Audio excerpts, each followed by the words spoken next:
Everyone in Green Lake knows not to swim after dark. They say the water whispers, that it remembers. When Eleanor Martin returns to her childhood town to settle an old inheritance, she finds the lake lower than it's been in decades, exposing something buried, something ancient, something alive. Beneath still waters lies a door that was never meant to open. And now that it has, the hollow is awake. And it remembers her name. Hello family, welcome to Storytime with Imzi. Please subscribe and like, it means the world to us. Also share this video to your friends and loved ones and turn on post notifications so you don't miss future videos from us. Thank you as you do so. Sit back and relax as we dive into the story. The road to Green Lake wound like a memory, familiar in its turns, yet strange in its silence. Eleanor Martin gripped the steering wheel of her rented car a little tighter as tall pine trees pressed in from both sides, their trunks casting long shadows over the asphalt. The air smelled of moss and rain and something older, something almost metallic. It had rained earlier that morning, and now the forest steamed as if exhaling the secrets it held underground. She passed the rusted "Welcome to Green Lake" sign with its chipped paint and faded slogan, "A town of deep roots." The O in roots had long since flaked off, making it read more like a town of deep rots, a slip her younger self would have laughed at. But now there was no smile, only a quiet knot forming low in her stomach. The town itself looked preserved in amber. The same diner with its sun-bleached booths. The same antique store with a crooked window display of dusty porcelain dolls. Even the old town square fountain trickled the same lazy spiral of water. People moved slowly, as though time forgot to push them forward. When Eleanor stepped out of the car near the general store, a few turned to look. Not in recognition, but with that small-town blend of curiosity and guardedness. She didn't expect anyone to remember her. It had been 20 years, and she hadn't been back since her grandmother's funeral. Her parents had sold the lake house shortly after, and that was that. But now the house was hers again, inherited from a great-aunt she barely knew existed.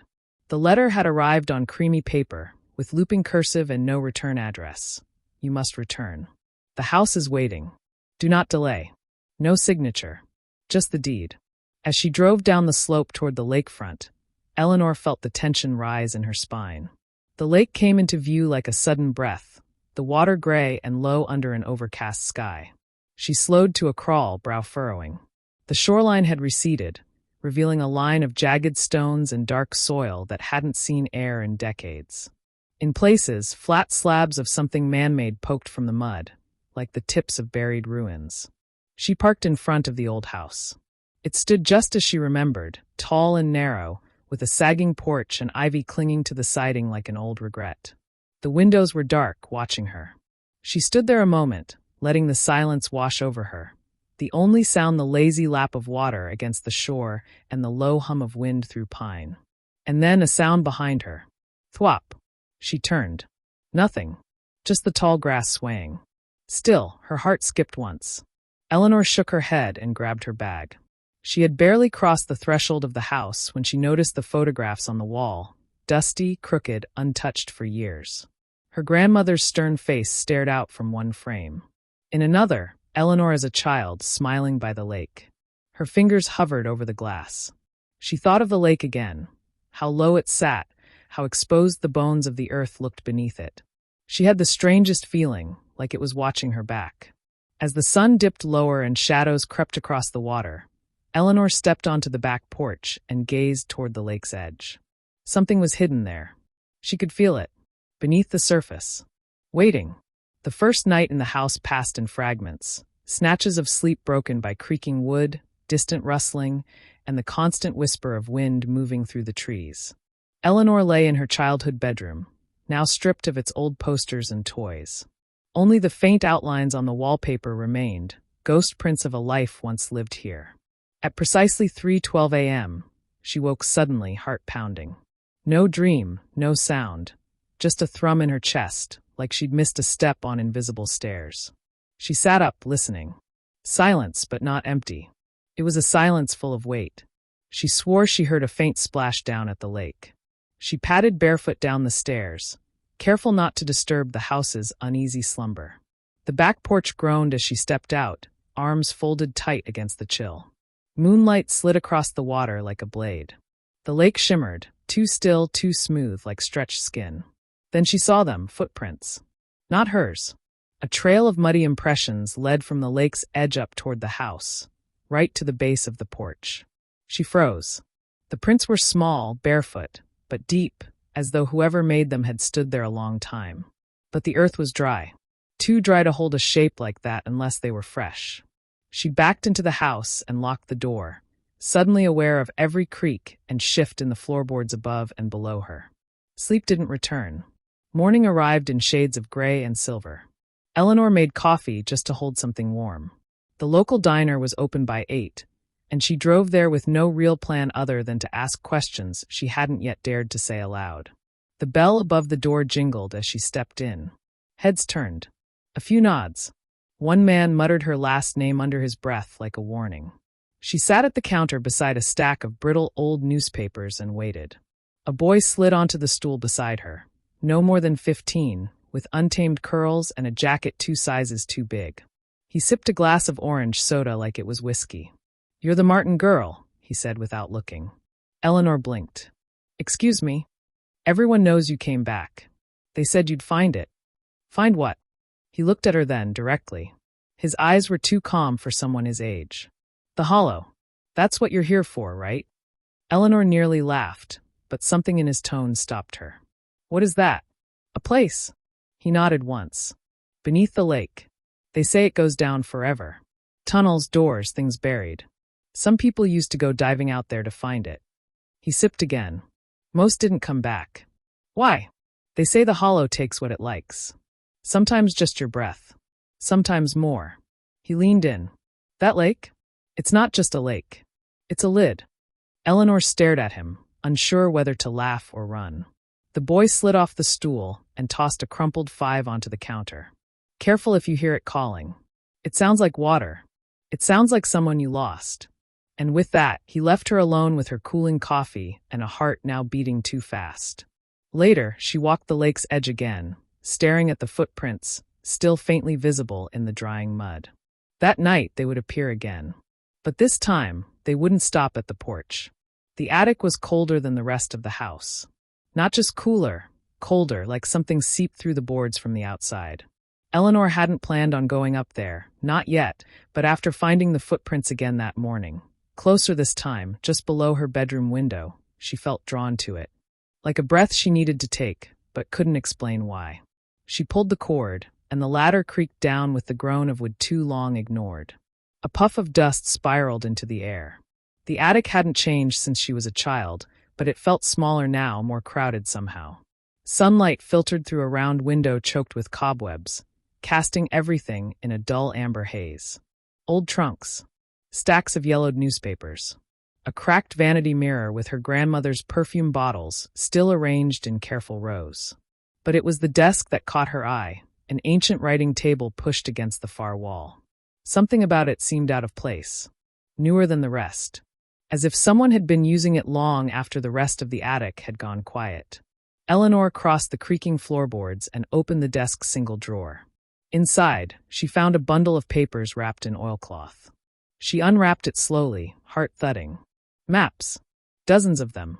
Most were hand-drawn, some in frantic scribbles, others in neat, meticulous lines. The largest was labeled in heavy graphite. Subterra, 1912. It depicted the land around Green Lake, but beneath it, an entire network of tunnels and symbols, many of which Eleanor didn't recognize. The lake was marked with a black circle at the center, surrounded by rings of handwritten notes. "Do not break the seal. The door is not a door. Mind the breathing stone." Her hands trembled as she turned the pages.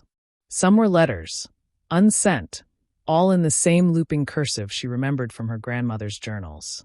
One passage leapt out at her. "They built the town on top of it thinking it would sleep forever. But it doesn't sleep. It waits. And it listens when you speak its name aloud. That's how it knows who to follow." There were sketches, too, of the lake with unnatural reflections. A figure standing waist-deep in the water, but casting no ripple. One image showed a round stone door, covered in carvings and surrounded by what looked like teeth, curling inward like a mouth about to shut. Eleanor swallowed hard. What had her grandmother been doing? These weren't just the ravings of an old woman. They were too detailed, too deliberate, like she'd discovered something and had been desperately trying to warn someone. Maybe Eleanor. Maybe no one in particular. Just the next person foolish enough to go looking. A faint sound made her freeze. Something like a low moan, deep and distant, as if echoing through pipes beneath the house. It passed just as quickly, and the attic was silent again. But Eleanor could feel it in her chest, like a drop of cold water sinking down through her ribs. She looked again at the map. Her finger hovered over the black circle in the lake. There, at its center, was a single word scribbled in faded ink. Hollow. The bait shop sat at the edge of town, half swallowed by cattails and framed by rusted canoes turned upside down like forgotten coffins. Eleanor parked beside a row of trucks coated in lake dust and moss, then stepped onto the warped wooden porch. A wind chime made from lures and bottle caps jangled overhead as she pushed open the door. Inside, the air was thick with oil, old bait, and the faint smell of mildew. A large man behind the counter glanced up from a radio that was hissing static. "Help you?" he asked, voice flat as the lake on a windless morning. "I'm looking for Adrian Knox," Eleanor said. The man squinted. "What for?" "I heard he used to dive the lake. I just want to ask him a few questions." The man hesitated, then jerked his thumb toward the back. "Shed by the waterline. Don't knock too loud." Eleanor followed a narrow footpath through reeds and wet grass, the lake glinting silver between the trees. The shed looked like it had grown there, slanted, weather-worn, and half-swallowed by vines. She approached slowly and raised a hand to knock when the door creaked open from the inside. "You're Eleanor Martin," the man said. He was younger than she expected, early 40s maybe, but weathered by time and solitude. His beard was patchy, and his eyes were the pale, washed-out blue of someone who had seen too much underwater. "I am," she said. "How did you?" "Everyone knows," he muttered. "Place remembers people, even when it shouldn't." He stepped aside and let her in. The shed was cramped and dim, filled with dive gear, charts, old sonar images, and a wall pinned with photographs, blurry shots of the lake from different seasons, angles, depths. Some of them were marked with red grease pencil. Most were too dark to make out clearly. "You dove the lake," Eleanor said. "Went deeper than most?" Adrian gave a grim smile and nodded. "Once. Stupid mistake." He grabbed a coffee mug and took a long sip, not offering her any. "I was mapping the basin, found a strange pressure ridge about 50 feet down. No fish, no silt. Just silence. And then I saw it." Eleanor waited. It wasn't a rock. It was too smooth. A structure, round carved. Looked like a door, like something meant to be sealed. Her pulse quickened. "Did you go inside?" He laughed, a brittle, humorless sound. "Didn't get the chance. The moment I touched it, it was like something pushed back. A sound low and long, like organ pipes underwater. Then I blacked out." "You blacked out?" He nodded, eyes drifting to the floor. "Woke up 3 days later. Washed up on shore. My tank still full, suit dry. But something was different. I haven't gone back since. You shouldn't either." She moved to the wall of photographs. One in particular caught her attention.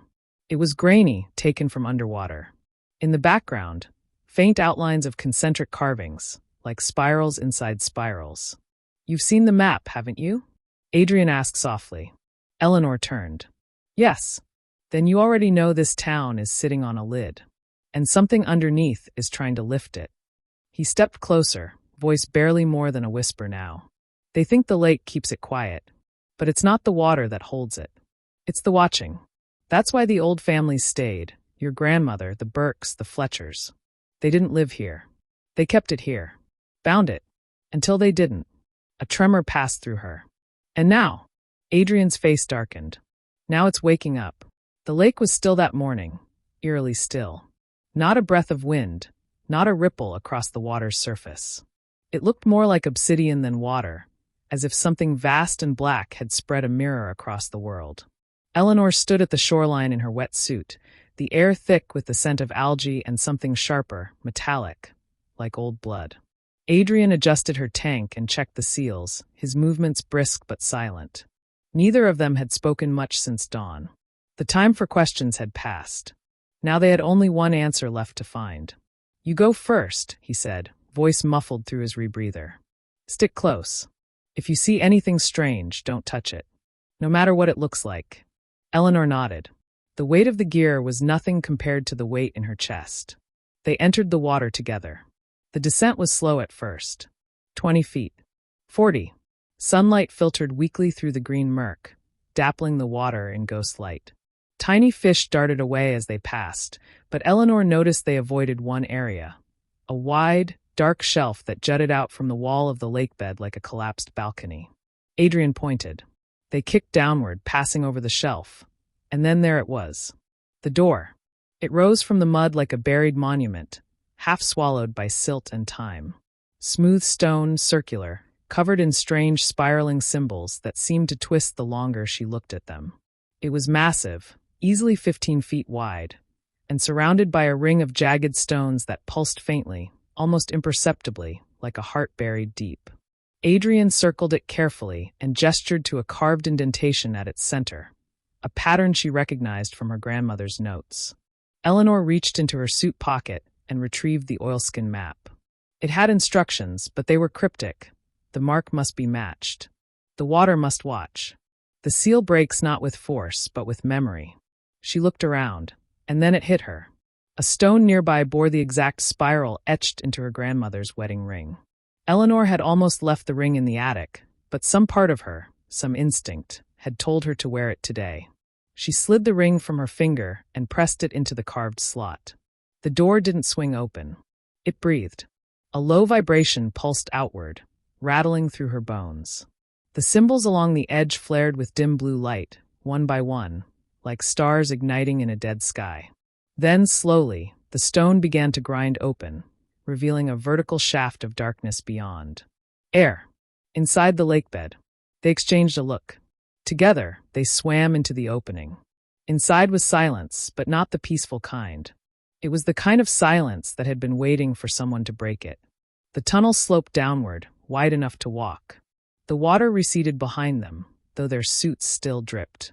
Strange carvings lined the walls. Figures with long faces and hollow eyes, standing over smaller ones in worship. Others looked like rituals. Circles of people holding torches, stones rising from the earth, a hole opening at the center. And everywhere, the same symbol repeated, a spiraled eye. Eleanor whispered, her voice hushed with awe and fear. It's not a ruin. Adrian looked at her, brow furrowed. What do you mean? It's not broken, she said. It's preserved. They reached a chamber at the end of the tunnel. Round, vast, and echoing. The center of the hollow. In the middle was a pit, a perfectly circular abyss that plunged into blackness. Carvings ringed it like teeth. The walls breathed, the air warm and damp, laced with something thick and strange. A sound rose slowly, so low she felt it in her spine before she heard it. A whisper. No, many. Adrian staggered. He gripped his head. Do you hear that? He rasped. Voices. Eleanor did. They spoke in unison, ancient and layered, like one thought split across 1,000 minds. You came back. You were always meant to come back. The pit pulsed once.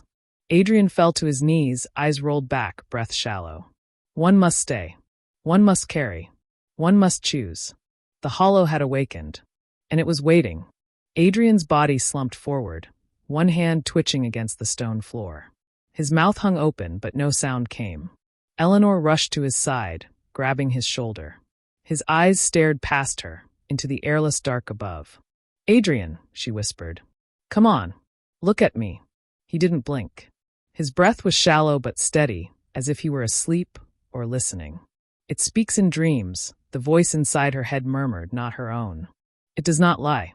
It only shows. Then a flash. Not a memory, but something deeper, more ancient. She was standing at the edge of the pit again, only now the hollow was alive, open like a pupil dilated wide. Shapes moved inside it, too large, too slow. Tendrils of black smoke coiled around a massive shape, something buried in coils, breathing. Watching. Around the rim of the pit, people knelt. Dozens of them. Silent. Their mouths were sewn shut with golden thread. They were praying, not aloud, but inward, eyes locked on the darkness. And above them, a bell. Hung from the ceiling like a heart suspended from sinew, swaying with each unseen breath from below. The vision dropped away like a curtain torn loose, and Eleanor staggered, retching against the stone floor. She gasped, blinking hard, forcing her senses back. Adrian was still unmoving beside her. But now she understood. This place wasn't just ancient. It was waiting for something. Or someone. Her eyes swept the carvings again. More details stood out now. The spiral-eyed figures weren't gods. They were keepers. Their mouths bore the same gold threads. Their hands were always pointed toward the pit, never away. She remembered her grandmother's words in the attic letters. The lake was made to drown it. But it's not the water that binds it. It's memory. Guilt. A wound never closed. Eleanor rose slowly, breath shaking. Her presence here wasn't an accident. Her family had known. Her grandmother had lived with this secret. Maybe her whole life had been a part of the ritual, generation after generation of watchmen. And now Eleanor was next. A sound stirred in the pit. Wet. Organic. Clicking. Then something reached up from the abyss, not a hand, but a suggestion of one. A shape, skeletal but wrapped in shadows like gauze, unfurled silently upward. It didn't rise, it unfolded. Adrian gasped suddenly, jerking upright. His eyes were completely black. His voice was not his own. You cannot bury hunger. You can only feed it. Or carry it. Eleanor backed away, but her foot struck the edge of the pit. And in that moment, she saw a glimmer of herself reflected in Adrian's eyes. But not as she was. As she would be. Standing in this place alone. Eyes hollow. Mouth silent. Bound. The next warden. A single word echoed through her skull. Choose. Adrian collapsed again, limp and breathing. Eleanor stood at the brink, the hollow breathing below her, ancient and hungry. And she finally understood what the door really was. It wasn't meant to keep something in. It was meant to test who was strong enough to leave it there. They emerged from the tunnel just after dusk, both of them soaked, silent, and changed. Adrian barely spoke the entire hike back. His eyes, though no longer black, had a distant glaze, as if part of him still lingered in that underground chamber. Eleanor tried to ask what he remembered, but he just shook his head slowly, lips pale. You heard it too, he said finally, voice raw. Didn't you? She didn't answer. She didn't have to. They both knew the hollow had touched them. Reached inside, wrapped its unseen fingers around their thoughts like roots around bone. But it wanted her.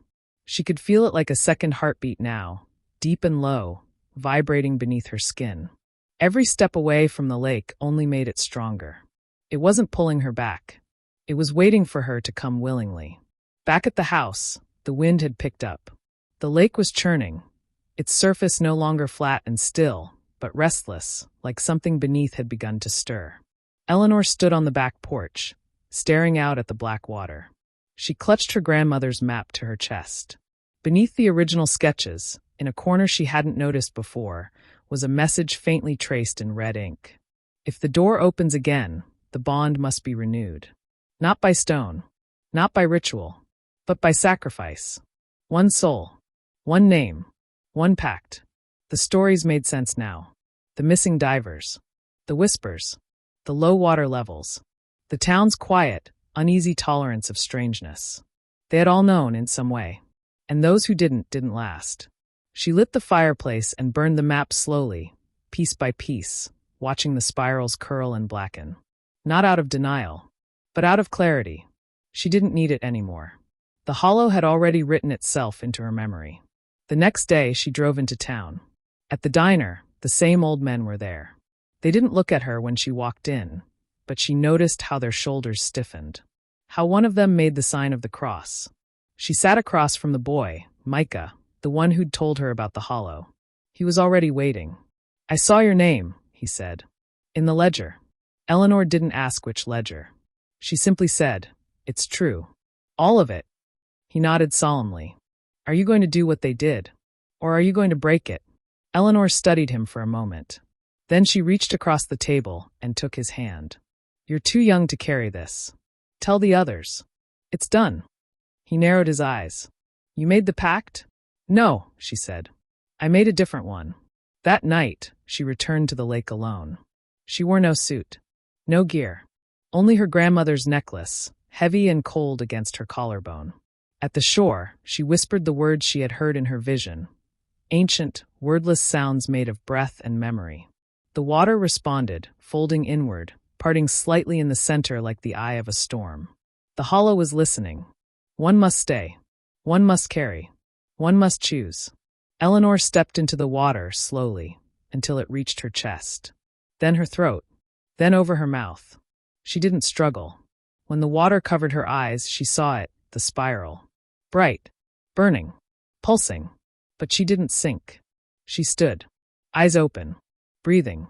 The hollow reached for her again, but this time she reached back. And instead of letting it take her, she bound it, not with fear, but with will. In the town, the water stilled. For the first time in a generation, no footprints appeared on the shore. But beneath it all, beneath the glassy surface of Green Lake, something had changed. It was still there, still hungry, but it had a new name now. Eleanor Martin, warden of the hollow. The town moved on. The seasons turned. The lake rose again, quietly swallowing the stone outcroppings that had once jutted from its muddy shore. Children returned to skipping stones. Fishermen mended nets along the banks. Tourists stopped taking pictures of the strange waterline. The danger, the whispers, the memories, all began to fade like mist at sunrise. But not for Eleanor. She still lived in the old house. Still walked the same path down to the lake every morning at dawn. Still stood barefoot in the shallows with her eyes closed, listening. Not for voices. Not anymore. But for breathing. Because the hollow had changed her. It hadn't taken her body. Not like the others. But it had marked her all the same, branded something into her mind that couldn't be unlearned. She could hear it beneath everything now.